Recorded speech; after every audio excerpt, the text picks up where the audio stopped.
हमारे यहाँ आने का मकसद ये है कि हमारे पोते औजान के लिए आपकी बेटी जुमाना का अल्लाह के हुक्म और पैगंबर के कौल के मुताबिक रिश्ता चाहते हैं।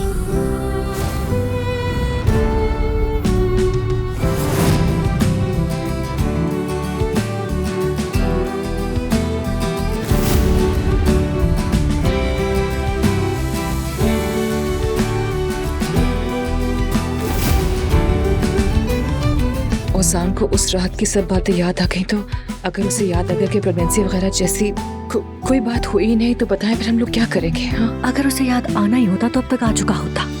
ये मामला अब हामिद साहब संभालेंगे। देखते हैं अब क्या करेगी जुमाना। ये शादी तो नहीं होने वाली। अब इस ड्रामे को खत्म करने का वक्त आ ही गया है। अल्लाह करे कि आज के बाद तुम्हारे दिल में सिर्फ मोहब्बत, सुकून और खुशी बसी रहे इंशाअल्लाह। क्या कल जब मेरी प्रेगनेंसी का पता चलेगा तो तब भी ऐसे ही हंसेंगे?